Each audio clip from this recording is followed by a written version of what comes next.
पीले दांत वाली बहू। रंजना कभी ब्रश नहीं करती थी। उसे कितनी बार उसके माँ बाप ने डांटा, लेकिन उसका कोई असर उस पर होता ही नहीं था, जिस कारण से उसके दांत पीले पीले हो जाते हैं। शादी के बाद। अरे बहू, वैसे तो तुझ में कोई कमी नहीं है, पर तेरे दांत इतने पीले कैसे हैं बेटा? कैसे मतलब? कोई सर्जरी थोड़ी ना कराई है।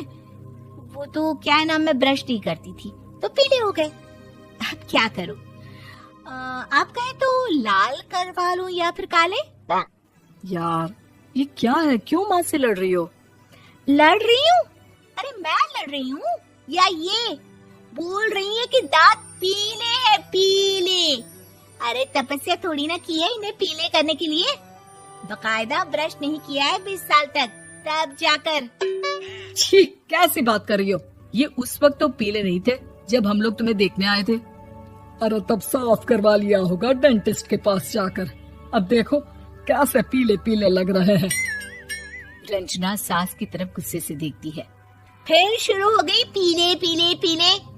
अरे पीले तो तब भी थे जब मेरे हाथ का रसगुल्ला उड़ा उड़ा कर खा रही थी और बोल रही थी, लड़की नहीं गुणों का खजाना दे रहे भाई साहब।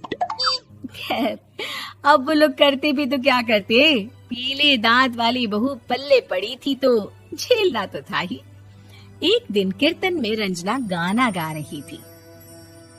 अरे कमला बहन, माँ का द्वार है, यहाँ तो सब शुद्ध होकर आते हैं, फिर अपनी बहू को ब्रश भी नहीं करवाती तुम। दूर से पीले पीले दांत भक्ति में बाधा उत्पन्न कर रहे हैं। अरे कोई 2 साल के बच्ची थोड़ी ना लेकर आई हूँ मैं बहू बनाकर। अच्छी खासी लड़की है, अरे कैसे करवाऊं ब्रश? ये तो उसे खुद करना चाहिए ना। अब माँ बाप तो इसके जैसे तैसे निपटा दिए, ये नहीं सोचा कि सास कैसे संभालेगी।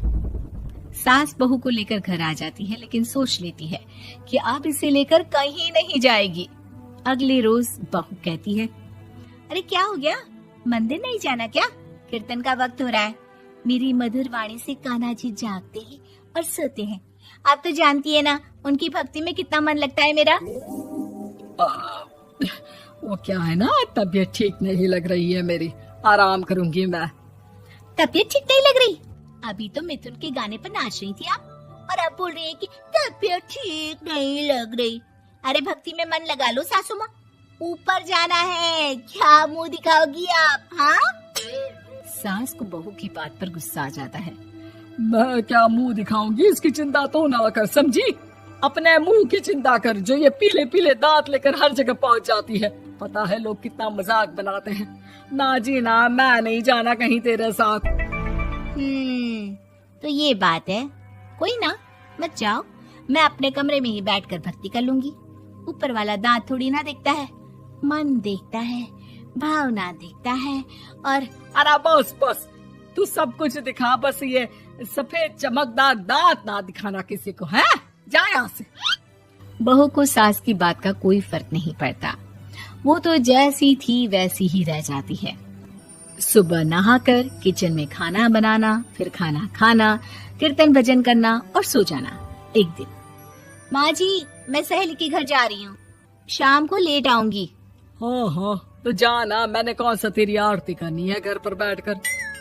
रंजना सहेली के घर जाती है, जहाँ वो पार्टी में जाने की तैयारी कर रही होती है। अरे शिखा, कहाँ जाने की तैयारी कर रही है? मैं गलत वक्त पर आ गई क्या? अरे नहीं यार, उल्टा सही वक्त पर आई है।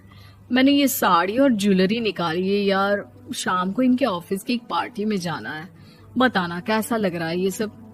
नहीं यार, इस ड्रेस के साथ तो वो वाली ज्वेलरी अच्छी लगेगी। हाँ सही बोल रही है, मैंने ध्यान ही नहीं दिया। वैसे तो हमेशा से मस्त फैशन सेंस रखती है। तो बड़ा जाती होगी ना पति के साथ पार्टी में। रंजना कुछ नहीं बोलती, बस सोचती है कि यार काश ये बात सही हो जाती, पर मैं क्यों नहीं जाती पार्टी में? क्या इन लोगों की कोई पार्टी होती नहीं होगी? रंजना घर आती है और रात में पति से सवाल करती है, एक बात बताइए, आप मुझे किसी पार्टी में क्यों नहीं ले जाते? क्या आपके यहाँ ऑफिस में पार्टी नहीं होती? पति बेचारा क्या कहता कि दांत पीले हैं तुम्हारे इसलिए। अरे कोई पार्टी होती नहीं हम लोगों के ऑफिस में, तो कहाँ से लेकर जाऊं? और मार्केट, मॉल, कहीं वीकेंड घूमना, कहीं तो। अरे यार सारे हफ्ते में एक छुट्टी मिलती है, तो सोचता हूँ कि आराम ही कर लूं। क्यों? रंजना मन मार के रह जाती है। पहले कभी सास के साथ मंदिर जाया करती थी, लेकिन वो भी सास ने ले जाना बंद कर दिया।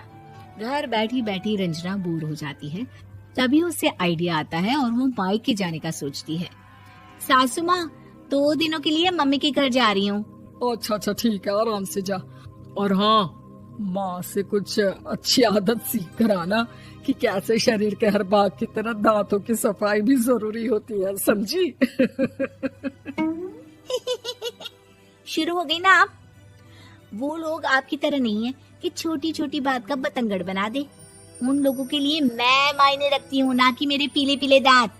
रंजना माँ को बिना बताए उन लोगों को सरप्राइज देती है, लेकिन जैसे ही वो दरवाजे पर पहुंचती है, अंदर देखती है कि घर वाले कहीं जा रहे होते हैं। अब माँ, काश रंजना दीदी के दांतों वाली प्रॉब्लम नहीं होती, तो वो भी हम लोगों के साथ चलती ना बुआ जी की बेटी की शादी में। हाँ बेटा, लेकिन अब उसे कौन समझाए कि उसको उसके पीले दांत नहीं दिखते, लेकिन उसके आसपास के लोगों को कितना एम्बैरेसिंग फील कराते हैं।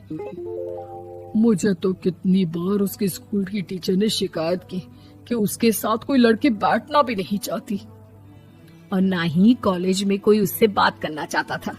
लेकिन पता नहीं क्यों उसे ये बात समझ में ही नहीं आती। कोई कमी नहीं है उस लड़की में, बस यही कि दांत पीले हैं। वो तो भला हो जीजा जी और उनकी माँ का, जो दीदी को जैसी है वैसे ही रखा हुआ है। रंजना को अपने घर वालों की बात सुनकर बहुत दुख होता है। वो सोचती है कि वो क्या करे, लेकिन फिर वो सीधा डेंटिस्ट के पास जाती है, अपने दांत चमकाती है और कसम खाती है कि वो रोज ब्रश करेगी। अरे क्या हो गया? तुम तो 2 दिनों के लिए गई थी ना, पर कोई ना, अच्छा है, चलो आ गई तो। रंजना सास के सामने आकर खड़ी हो जाती है और पूरी स्माइल करती है, उसके चमकदार दांतों को दिखाती हुई। हैं? चले मंदिर? माँ, मुझे माफ कर दीजिए, मैंने आप लोगों को बहुत एम्बैरेसिंग फील करवाया। मैं आज से रोज ब्रश करूंगी।